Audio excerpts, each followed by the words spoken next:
us today we have Ken Koester, the Chief Business Development Officer who's been with Referee Magazine and NASO for 18 years.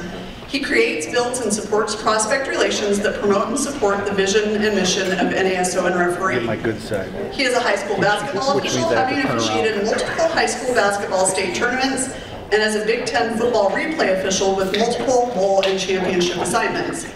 Ken is a former NCAA basketball official, having worked the 2010 NCAA Division III Final Four, and is also a former small college men's basketball officiating coordinator. He serves as a local officials association leader and instructional chair with the Wisconsin Basketball Officials Association. With Ken, we have Bill Topp, who is the Chief Operating Officer of NASO and Referee. He oversees the day-to-day operations of the two organizations and leads the content team. He has been with Referee and NASO for 32 years, which is weird because he's only 36. He's a 20-year high school and small college football official, high school and small college men's basketball official, and major college baseball umpire, including multiple state tournament games and postseason collegiate assignments. He is also a former high school conference commissioner, assigner, and local association leader. Bill is a member of the Officiating Development Alliance and serves as the NASO board secretary. Welcome back to the Consortium for your encore presentation, Ken and Bill.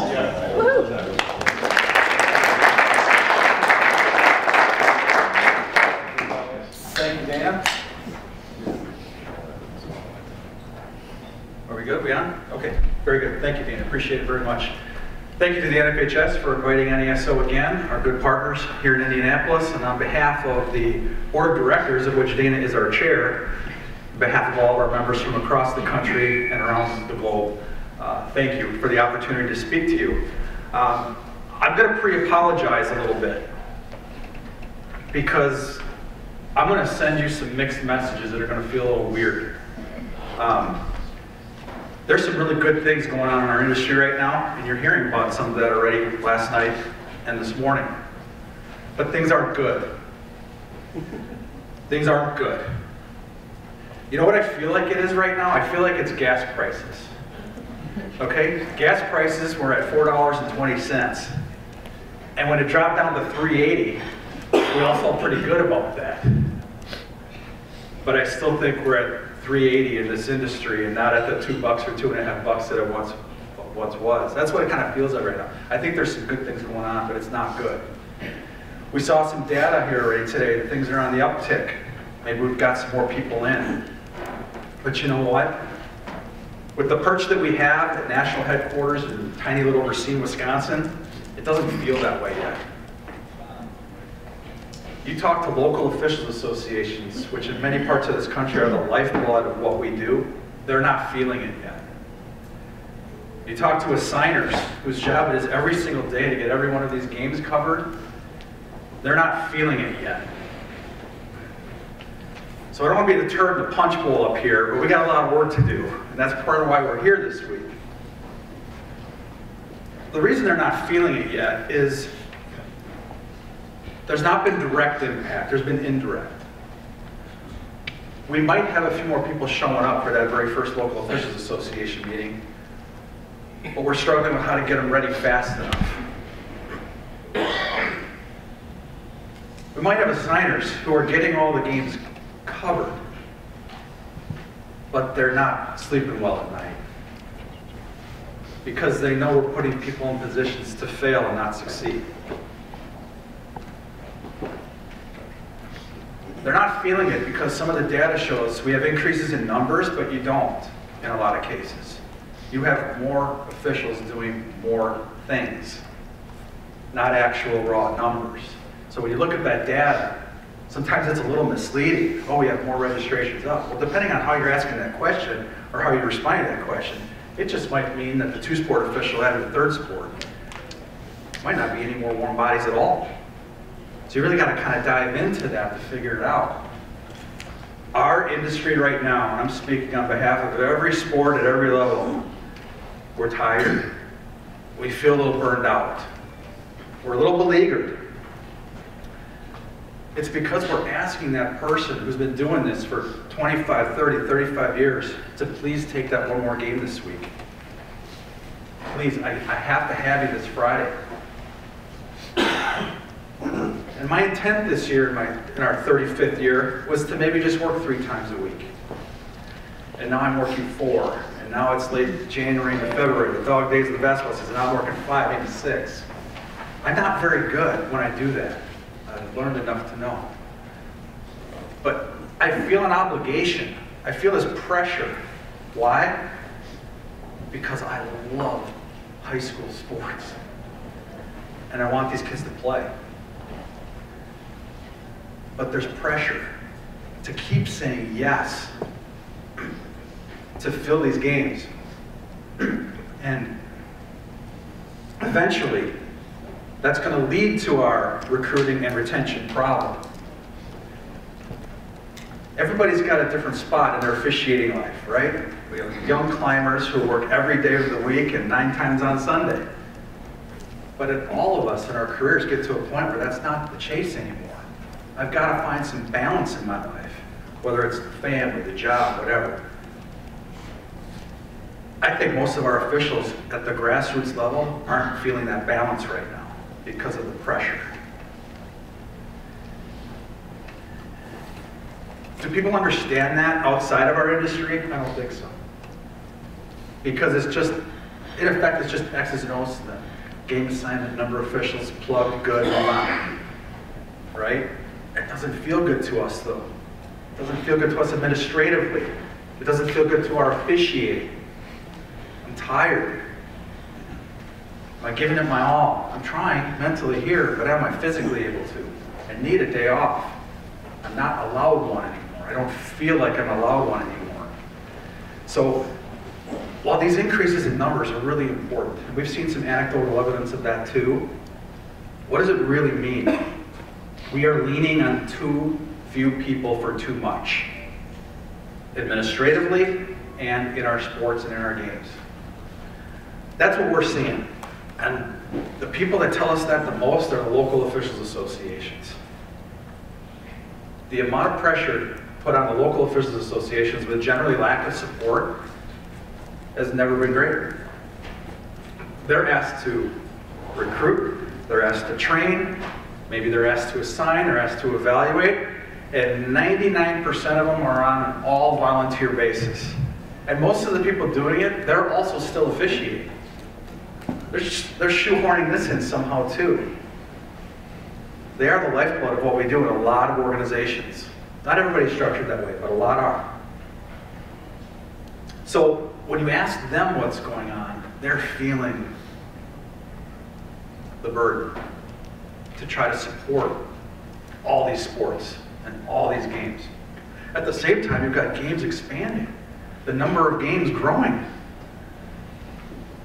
Every time we see that, at every level, especially at the, I did tell people in this room, the youth competitive level, the travel ball, stuff like that, my gosh, how many games can we possibly cover? That's the sort of the pressure you feel. But the reason this is sort of manic is I do feel really good about where we are in a lot of ways. There are more organizations caring about officiating than ever before. NASO has been around since 1980. There were many decades where we felt like we were the only ones. That's not the case anymore. Look around the room. There are all people here caring about officiating. The more the merrier. This is outstanding. Some have been caring for 40 years, some have been caring for 5 minutes. It doesn't matter. Well, are they caring because of the shortage? Or are they really caring about officiating? If this shortage all of a sudden got magically fixed tomorrow, would you all be here? You got to ask yourself some tough questions. Why am I caring? Did we finally get to the point where the shortage has forced us to care? If so, that's okay. We're glad you're in the rowboat. But we got to make sure we're all rowing together. All these organizations. So there's good in that. There is good that there are more organizations doing more about officiating than ever before. There is also good, believe it or not, in the publicness of what we do. Meaning, the media. There are more people contacting NASO almost on a daily basis for stories about officiating, usually about the shortage, sometimes about assaults, but they're doing stories, a lot of them fueled by your organizations. This is a good thing. We're raising awareness. The awareness of our problems has never been better in the general sphere of sports. At the commissioner level, they're talking about it. At the professional level, they're talking about it. At the local grassroots level, in the local newspaper editorial saying, please leave the refs alone or we're not going to have any games. There's more of that going on than ever before. That's a good thing. We're raising our awareness. So how do we capitalize on that? How do we get some momentum going? It starts with meetings like this, but how do we keep it going? It's great that the local newspaper did an editorial on leave the refs alone. What happens next? What's going on? One of the challenges that we see, that I'm preaching to the choir here, I'm not telling you anything you already don't know in the seats that you are sitting in.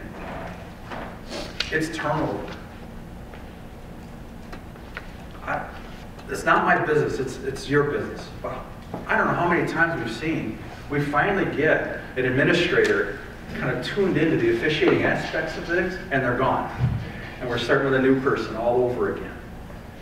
Or a coach. We finally get the coach sort of where they need to be on this topic, and then the coach is gone. Or the athletic director who does care, and who's trying to do the right thing, and then they're gone. Or the school principal or the school superintendent is trying to set a tone, and they're gone. The movement, the state offices. The movement in state offices. I've never seen it like this.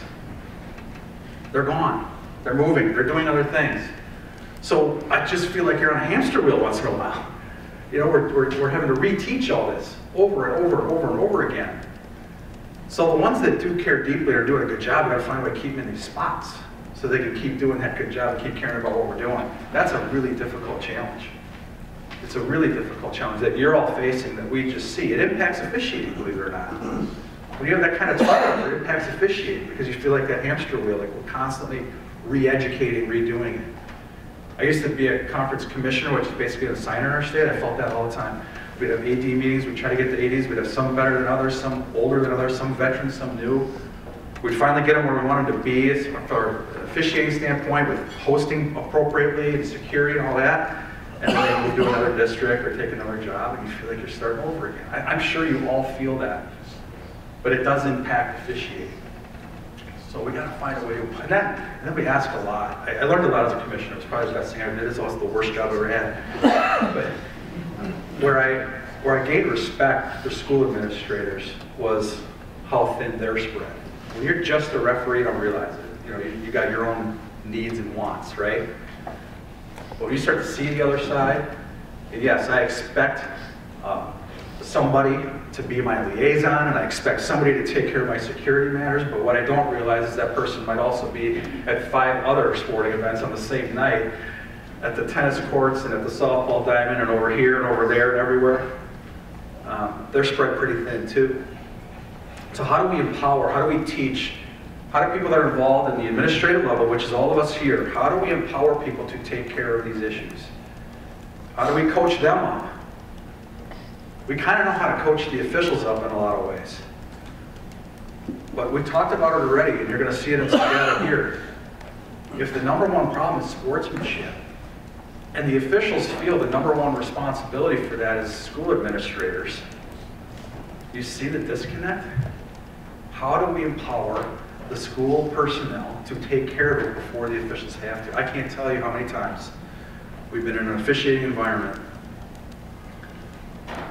and something inappropriate is happening, usually from parents, and you're standing there and you hear it and you see it and you look at that school personnel person who might be the social studies teacher or the gym teacher or something standing in a corner doing nothing, waiting for me. Why do we have that disconnect? Why do we feel that's not my job?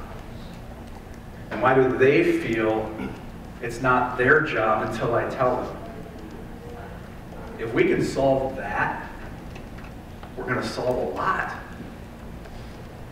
The frustrations in the post-game locker room in that area are usually about the school didn't take care of it. Or why did it take me to point out that something really horrible was being said? So there's a disconnect there. There's some re-education that needs to happen. There's some emphasis there that needs to happen. If we can get on the same page in that area, it feels great. If you're seeing school administration moving to take care of something before I've even reacted, you feel wonderful. You feel supported. You feel like I can do my job without having to worry about all of this. You have to find a way to focus on that element. That small, what seemingly small disconnect in my mind is huge. So, as you know in NASO, we've done national surveys. I'm pleased to tell you that we are launching, with Board of Director approval, Dana, thank you. We're doing the national survey again here in 2023, and it'll probably go out in the next, soon, I would say 4 to 6 weeks. When we did this, it was sort of revolutionary in the volume that happened. We had more than 17,000 respondents come into this survey, and you can see where they all came from. All sports, all walks of life. And it's really led to a lot of good conversation over the years since we've done it. It led to some decisions. That's the goal of data, leading to hard conversations about what we're doing. Well, the good news is we're going to do it again and be able to compare the data from then to now and see what's changed. This is all pre-pandemic. What's changed since pandemic? Anecdotally, we know a lot, but we'll find some data that shows good, bad, or indifferent. So I'm going to ask a favor of all of you. When we're ready to launch this survey, I'm going to ask all of your organizations to send it out to your officials on both of our behalves to respond to the survey so that we can get some good data across sports and across this country. The survey was massive. It's funny because we had a bunch of, basically our editors who weren't data people necessarily, but we came up with the survey, and then we talked to some data experts, and they said, you're nuts. There were 153 questions I think it was. It's like a 30 to 40 minute survey. And the data people are telling you, don't do that. You won't get anybody to respond. Our gut was telling us, you know, officials aren't asked often about things. We're told a lot. We're not asked our opinion very often. I think we'll be okay. Well, luckily we were okay. We got a really good response to it. And so we're going to do it again. We're going to have some new questions too in some other categories related to the pandemic and really not really about the pandemic. We try to put that in the rearview mirror as hard as it is, but what happened during it, is that continuing, will be a line of questions that we have. And then of course, focusing and honing in on sportsmanship and other things, which we did in this survey too. Because it was bad pre-pandemic, and we anecdotally believe, and other organizations survey believe it's even worse now. Age distribution and by sport. Who are we? We're almost heading toward 54 years old. We're largely white, and we're largely male. If you added slightly overweight and balding, you're looking at the average sports official in the United States, and short too. I forgot short. Anybody surprised that the oldest demographic here is leaning toward swimming or track and field or cross country? Or the youngest is ice hockey? You know, this isn't a surprise to most people, but it is interesting. The nice part about this survey data on our website at naso.org is you can filter all of this by sport, by level, by whatever you want. So if you want just answers from your state, you want just answers from your level, just by your sport, you can filter the whole thing, which is kind of nice. Most of the people that respond to this survey are high school varsity level. They also work other levels. This will shock every coach in America. We're a lot smarter than people think. Our average education level is pretty good. We have a lot of people with degrees or went on to school. That's actually higher than the national average. I don't know what it would be for coaches, but I don't want to compare that, but we can use that to our advantage. Sportsmanship. It's so tempting to come over here and say, what's the problem? Well, it's obvious. We all know it. You don't need a lot of surveys to tell you. We're living it, but it's sportsmanship. This is pre-pandemic. I agree with Dana's and Chris's assessment that somehow it got worse post-pandemic when we thought, we did too, that there'd be this kind of nirvana to get back to sports playing and everybody's going to be in a happy mood and we're back out and about. That lasted about 5 minutes, it seems. And it went off the cliff the other direction. I'm not sure why. At what level? This isn't surprising either. It reinforces what we believe. Youth competitive.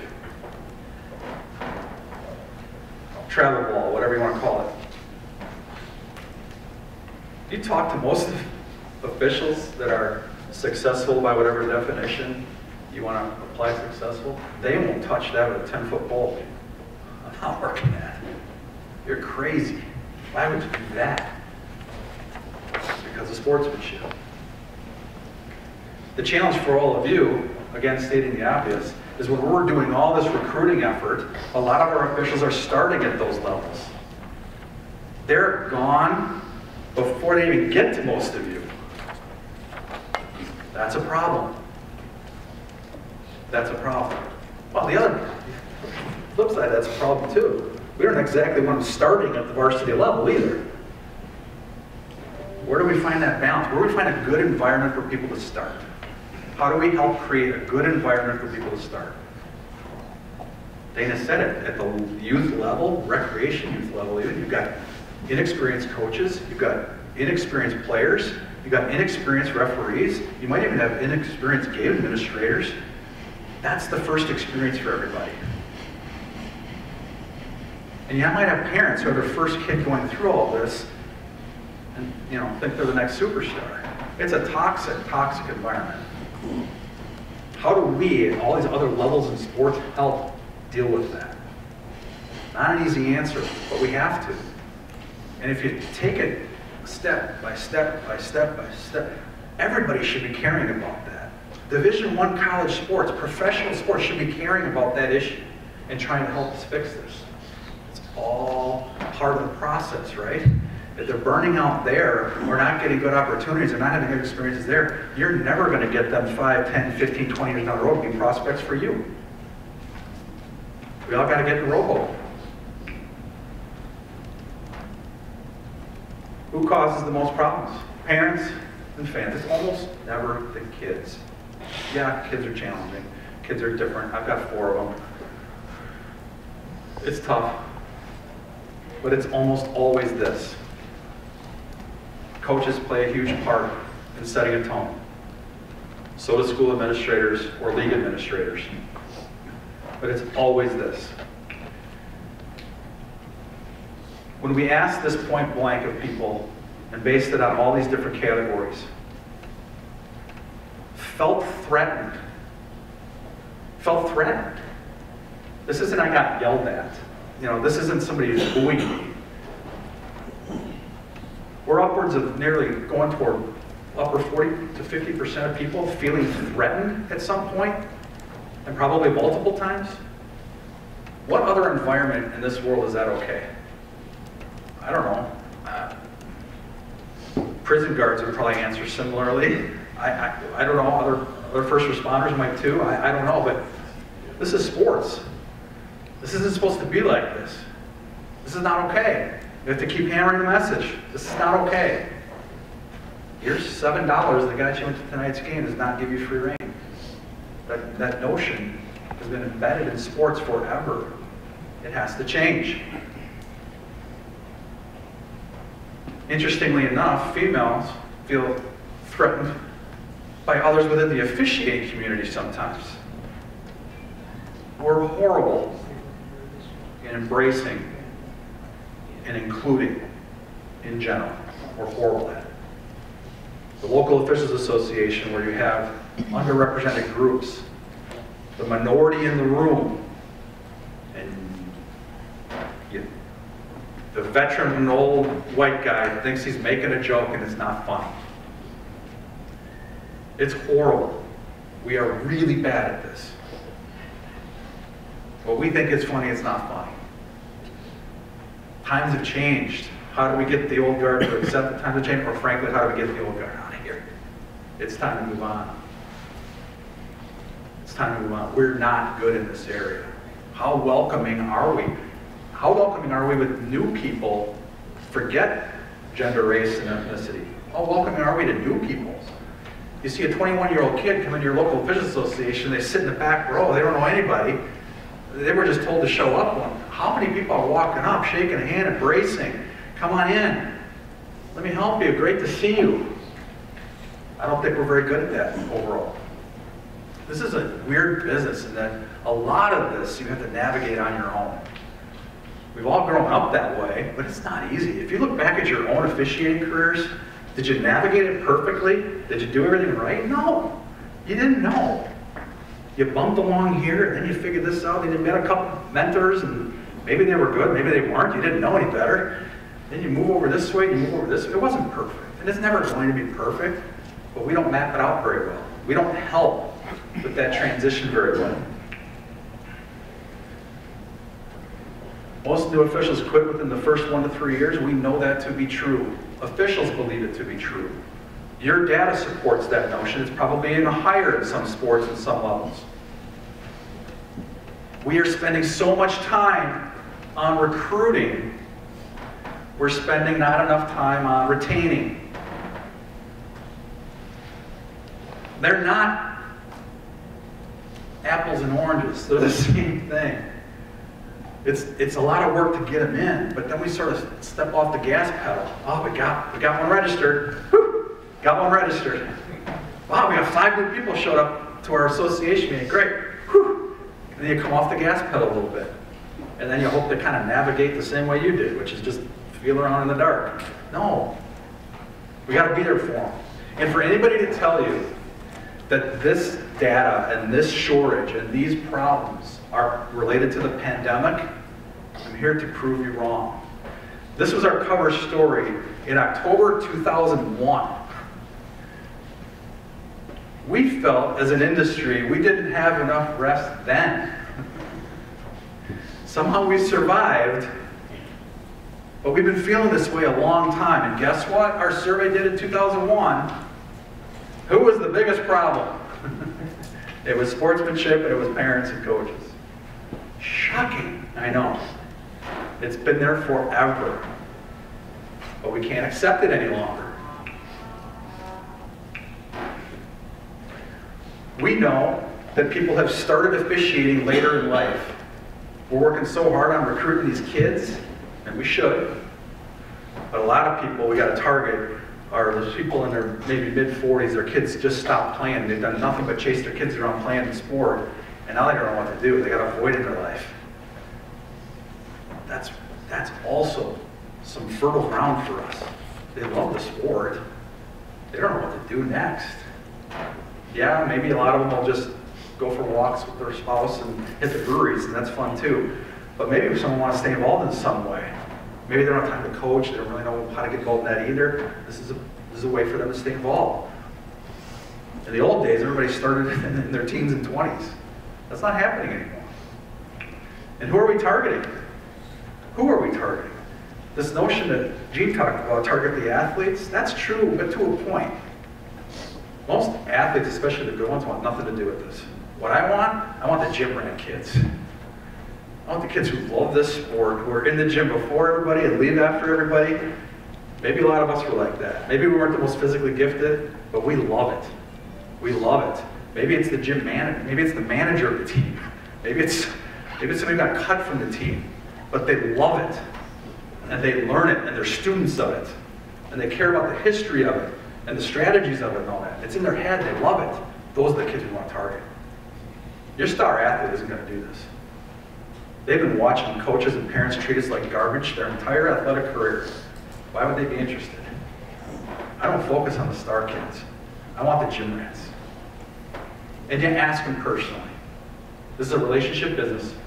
You find a way to ask them personally. Yes, we have to have campaigns and hashtags and posters and videos and the whole thing. It's excellent. We've got to raise awareness. No issue with it. But at the end of the day, it's somebody asking. That's how it started for me. Somebody asked me to try it. Probably started for a lot of you. Why do we start? Why do we stay? Well, we love the game, but look at what it turned out. The great bar is why we stay. It changed over time. Well, part of it was because we had other reasons. The challenge, the competitiveness, Look at the meet new officials and the friends. When you start this, you don't realize you're going to have lifelong friends. But it's a really neat way to stay, a really neat reason to stay. If you step back from it, this list here is about professions, your job. It's no different for us in an avocation, in a part-time avocation. People want respect. People want fairness in pay and benefits. You know how difficult it is to have grown professional people groveling for $2 raises? It's embarrassing. It's pathetic. You put us in that position. Stop it. Transparency. You want to know what is going on and why. Job security, development education. Development education to me is a hot button. I want you to all ask yourself a very tough question. How many organizations, do not raise your hand, just think this is rhetorical in some way. How many organizations have spent more money on education of officials in the last decade? I know the answer to that question, like a good lawyer or not, but you have to know the answer before you ask the question. We've spent more money on officiating as a general rule in our industry, but what's it on? Infrastructure, meaning technology pieces that are nice to have, gotta have them. You know, the online assigning, the online pay, the online this, the online that. All those systems we're paying for in some way, either you're paying for them or the officials are paying, somebody's paying for them. We're paying for background checks now, not everybody was doing that 15 years ago. More people have got to do it, no question you got to do it. We're paying a lot more in that area. But what have a lot of organizations done? The budget really hasn't moved, or maybe it's even gotten smaller.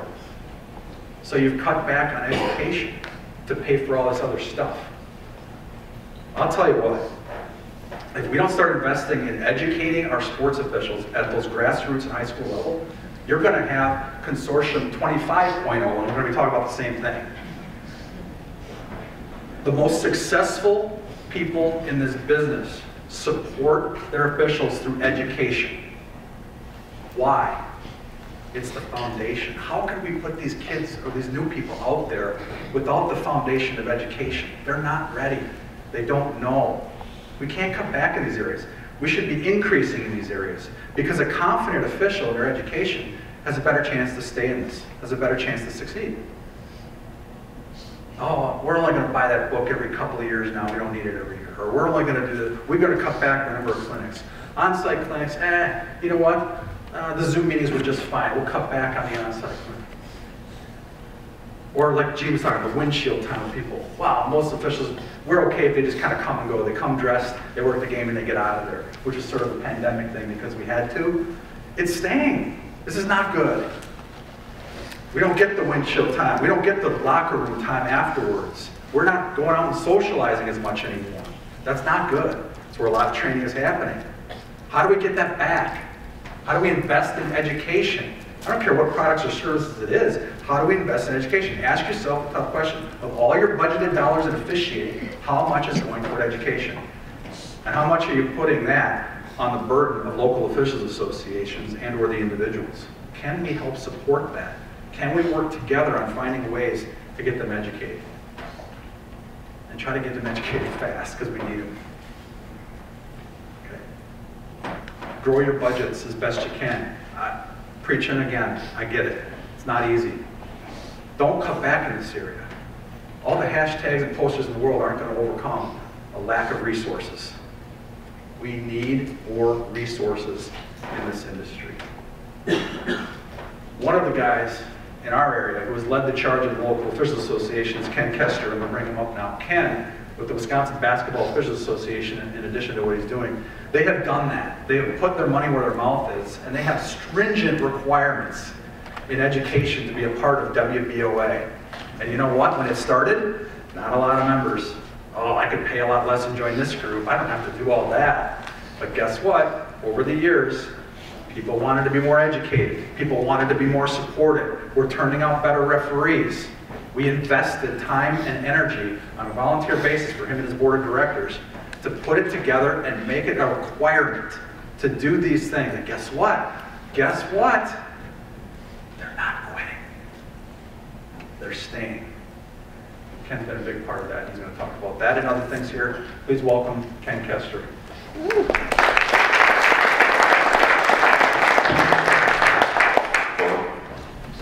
Thank you. I'm still a practitioner. I got a 13-year-old, a 10-year-old, and I work too much because I have to. I'm a local association leader. Most of what I'm going to present today is because of that local association leader. Those are the boots on the ground. That's where we're getting a lot of this stuff done. You as state leaders, you as NGBs, you as organizations are doing great things with awareness and other things. But this is the reality of what we're dealing with day to day. 10 years ago, I sat in NASO offices and I was so frustrated with what was going on in southeast Wisconsin. And Barry and Bill said, well, put your money where your mouth is. Step up and start something. No group in the state charged dues more than $50. We charge $130 a member.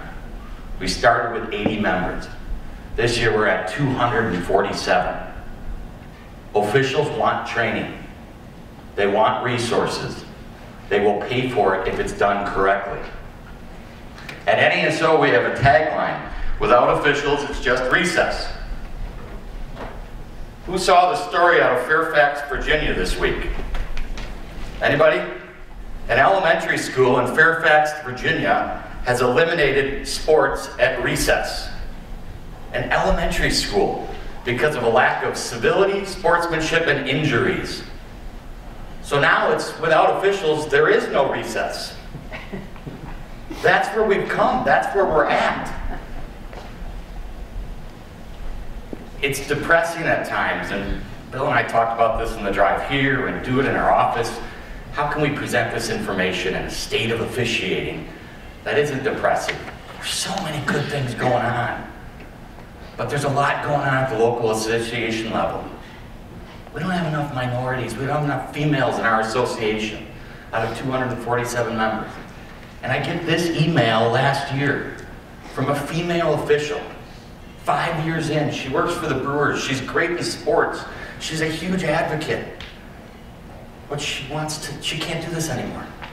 She doesn't have the DNA to do it anymore because of what's going on in sports. That's depressing. You want to walk away and go, what are we doing? But we can't. We're not. That's why we're here. We're not going to do that. If you think about the local association level, realistically it's what? Out of the members in our group, we've got 20% that I really don't need to worry about. They are going to watch videos, cut plays, do everything they can to move up the ladder, and are our best officials. They can survive on their own. We've got 60% that I really need to concentrate on the most because we can get them better. They're interested, but maybe they don't have the passion of me. That's okay. And we've got 20% that, frankly, the world needs timers and scores. But right now, we can't turn them away. We can't get rid of them because of the numbers. So can we at least make them salvageable? I am working more games every game, standing in front of a coach saying, you got 30 seconds to just get rid of it right now, because we just witnessed the worst call on the other side of the floor that I've ever seen. Because that official isn't ready to work. But we have to have them work. Dana talked about it. The job the assigners are doing is pulling rabbits out of hats. Every Tuesday and Friday, what goes on in my email and across our worlds to move officials around and cover 2 games and get them from here to here to here to here. I wish we were canceling more games. That's not fair to the kids, to the athletes. But nobody sees it as a problem because the games are still being played. So it's not understanding that the quality suffers a little based upon the quantities. We're attacking the behavior. The awareness stuff that's going on is fantastic. But what we look at NASO and what we look at as referee is what can we do for the officiating community. What can we do to help the officials better handle this behavior? How many of you have been around in a local officials association within the last 2-3 years? They don't do a great job of updating their training. Many of them are doing what they were doing 25 years ago. They're meeting as one group. I'm not so sure we want those high school officials, and we're bringing a lot of them in right now. I'm not so sure we want those high school officials in the same room as that 35-year veteran. One, they never get a chance to speak. But two, can we tailor the training in such a way so that you have like-minded individuals at different stages of their career together? That doesn't go on. We usually go into one room. We're not super welcoming, as Bill said. Safety and protection. We're going along. We're doing great things. That video that the NFHS put together is fantastic. This is the closest high school to where I live. Brand new aquatic facility. They built an officials room. Look at that sign out there, officials. You can't fit 3 people in there, and they built a contraption over the toilet for you to sit on and change. They'd be better off without that room. It's demeaning. It's embarrassing that I live closest to that school of any school in Wisconsin. And the athletic director's proud of it. One person has to step outside of the room to change. That can't happen. She's sending a worse message with this room than she realizes. They didn't contact anyone. How many facilities across the country are being built with referendums and money? And boy, there is money in youth sports. I know it. I got a 13-year-old and a 10-year-old. I'm silly enough to travel around the country with a youth baseball team. 7 states last year. What am I doing? But there's money there. When these facilities are being built, are they thinking about where the space is for the officials? If they're not, then when we show up, we feel like the necessary evil. If we show up and there's a dedicated space, we feel like a stakeholder. We feel like we're part of the event. But it can't be an afterthought anymore. They can't build multi-million-dollar facilities and then, oops, we forgot about a spot to put the officials. That can't happen anymore. Dana mentioned it. We've done great things in football and basketball and some of those other sports, but we've got to have this safety. We're coming up in the spring sports season, and she's absolutely right. It is locker room at your trunk. They change at their trunk, they walk to the field. There is very little supervision. And I get it as an administrator. You've got soccer going on, a softball game, a baseball game, track and field meet. It can't be everywhere at once. But they better identify some people then that can be with those people. So they don't have to walk across 3 fields to their cars where every fan is after the game. It has to happen. It's a non-negotiable. Good things are being done on the way there, but there's still progress that we can make. And there's tools and resources that we have. What did we learn in the pandemic? We hit ground zero, right? Numbers, boy. Some people never came back. But we're doing more things ever virtually. We would have never done that. We would have done some of it, but not to the degree that we are. We're all kind of zoomed out. But it still allows us to do so much more in the way of training and teaching and mentoring than we've ever done before. You can't open up a Google search right now. You can't. We have a collection repository at our office that shows us the articles that go on across the country with regards to officiating every night. Every single day there's an issue about a shortage of officials. That's great. That's the awareness. People are aware of it. Now what? Kudos. I think the pandemic made us attack the pay, whether we wanted to or not. Several states across the country gave bigger pay increases than they had ever done. Will that bring us new officials? Maybe. Will that help keep officials? You're darn right. Now it's what Bill said. There's this mentality of, and believe me, in Southeast Wisconsin, I'm involved. I've sat in too many bureaucratic meetings trying to get the $5 increase with the administrators. And we got it. But you know what the theory and the feeling is then? Because it's gone on for so many years. Okay, you got your increase. Don't talk to us for another 5 years. No, no, no. Where does that happen? In what industry? What in the world just stops and stays the same? There has to be a continuing effort on the pay. We're taking stands. The abusive officials, we're doing great things with regards to the abusive officials. We have to be able to do that. And there's so much that's going on that we've detailed already this morning and last night that will continue. But we look at it from the officials' perspective. What can we do? You've got places that are now giving officials menus when they show up. You know, there's some good things. I showed you the first picture. Here's a great picture. I don't want to know how many officials go out after halftime with nacho cheese stains on their shirt, but they're getting a great opportunity. This stuff is good. This will keep people in it. But what can we do? Training. Short term. We're doing incredible things getting high school officials. A lot of you states out there, NGBs, others, ref reps, ref preps, other things that you're doing, that is fantastic. But let me give you a little perspective from the local association level. Because I've been doing this now for 10 years. We've had 170 high school officials get into officiating in our group. That's a pretty good number, 17 a year. We've really gone after it, some years better than others. From a local officials leader who needs to staff the games and do other things, we need to do that. We need to get younger. But selfishly, from our perspective, that's not where I want to put our time and investment as a local officials leader.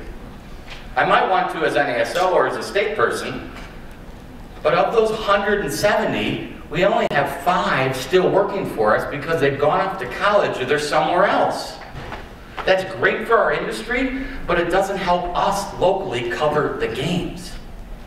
I am way more interested in the parents of the graduating seniors who I can plug and play and get into this immediately. I talked to you before about how our training hasn't evolved. High school kids, myself, I know I've got a 13-year-old and 10-year-old, they communicate with their phones, right? Text, chat, TikTok, Twitter, whatever. We haven't evolved our training, so now we expect this high school student to go out there, and the minute they have to have a conversation, oh, good Lord. We had a high school senior get into our training this year. We went through it. I think the kid had a lot of potential. His mom texted us at halftime of his first game and said it's not for him. His mom texted me. Okay, we move on. But we need to change our training for that generation because they're just not having conversations like we did 20 years ago. It just doesn't happen. So we expect them to go out and have those type of conversations when they're not having it in their daily life. Our training hasn't evolved. But we're bringing them in. We're doing great things. We're getting those young people involved. But you talked about the parent nights. That's where we need access. Officials Association need access to the parent nights. It's a double-edged sword. One, we might actually educate the parents so that if someone shoots the ball and the person goes over and gets it, not everybody in the gym needs to scream what? Traveling! Well, guess what? It's not traveling. We might educate them. We might take their temperature from 10 down to 7 just because they might know those simple rules. But then we're going to get access to them. We can joke with them. I've done a lot of these in Southeast Wisconsin. Heck, I tell them, you guys, you parents, you can start tomorrow. You know the rules. I hear you every Tuesday and Friday night. They laugh, but we've got some in. That's the ones we need access to, because a professional person in their 40s and mid-40s can get right in and do things that maybe a high school student can't. We can go at it from both angles. We're thanking people better than ever before. But our training at the local level also needs to change. We need to professionalize the local associations. Bill said it, but we need to give them more access, training, and resources. The psychic income of being a volunteer and doing this, because I've got my family, my life, my job, my own officiating schedule, and now here are the keys to the association. Go run it, and run it pretty darn well. For nothing. It's not a reality anymore. Some will, but the burnout will be incredible. A youth or a leader, I reckon it to herding cats at times. It's thankless, but you're trying to keep them on task. You're trying to educate them. We need more resources and training. We need to teach them verbal judo and de-escalation skills that we didn't have to 10, 15 years ago. The other thing we need to do is professionalize how these groups operate. How many local associations have a chief report officer? Someone that looks at every game report that needs to be submitted to a state entity or an NGB or an assigner or a supervisor. That should be happening, because you know what, officials? They ain't good at writing reports. Help them help themselves. How many officials associations across the state and across the country have ever recognized their official mentor of the year? Dare I say none? So we talked about it. Gene talked about it last night. He's right. But if I'm working right now more than I want to with a 10-year-old and a 13-year-old, trying to get to their games, how am I supposed to give up my Sunday afternoons to mentor this new official? I'm not sure I can, but for those that we do have doing that, do we acknowledge them? Nope. Local associations honor what? Everybody who made state. The best officials in their association. Do local associations ever open up and think about who can best lead us? We have a leader in our group that frankly is in the bottom 20% of what I talked about before. He is a great leader and serves on 7 charitable boards. He is a terrible basketball official. But that's okay, because we found something that he can contribute, and he's doing great things with us. He needs to realize he shouldn't work the level of games he might think he should work, but we'll handle that. Just can't process plays fast enough. But we have this innate thing in this industry that, well, we got to have the best officials as the leaders of our boards and trainers and everything else. No, that can't happen. Otherwise, we're going to look the same all the time. That can't happen. So we need to become, what Bill said is absolutely true. Local associations do so much good work, but man, are they terrible at inviting people in. That new official sits in the back of the room, scared, not really welcomed. Do we have someone that's on a recruitment committee? Do we have someone that's on a retention committee? We have so many resources that we talked about earlier that are available. This all makes sense to go out and get people into this avocation. But we need to continue to reinforce this to those that are already in the avocation. I had a crew chief this year in football, and we spent one round, went around the room of the crew every week, just reinforcing what it is and how lucky we were to be where we're at that particular week in whatever city we were in. And local associations can do that. We spend no time basically in every meeting reinforcing why. Dina, you said it, a thank you note at the beginning of the season, I'll tell you what, a thank you note in January and February is even more important to a basketball official. A thank you note in November is even more important to a football official when they're in the throes of it and every muscle in their body hurts and they're working too much. It will go a long way, but we need to reinforce this. It's easy to get caught up in the garbage and the volume and how personable and how personal everything's become. We can teach officials to learn to love it when they boo. You make a call with 30 seconds to go and you nailed it and that place is booing, there ain't a greater feeling in the world. Because I know I nailed it. I can teach that. What I can't teach is someone yelling, you're fat, you're ugly, you don't belong here. My son or daughter is X. The personal insults have become too much, either through social media. My poor kids, 13 and 10, they've kind of taken an interest now in this officiating thing more than they used to. So the running joke is, wherever I go and officiate on a Tuesday and Friday night, I'll come back and they'll ask, well, what about that school? Well, you're not going there. And I really think my daughter at 10 is thinking, oh my God, I'm going to be homeschooled. But it's not going to happen, I promise you. But we need to continue to utilize these resources. We need to continue to tell our own officials more often than we do why it is what we do. Why this is such a great avocation.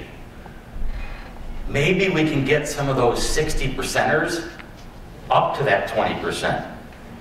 Maybe that passion's gonna click. And it's okay if it doesn't. I say it all the time. We need passionate people, but we also need people that just want to wear the shirt. That's how many games there are. As long as they go out there and they represent us in the way with integrity and ethics and training. And we put them out there trained so that they can go out there and do a good job. They want the training, I promise you. They want the training.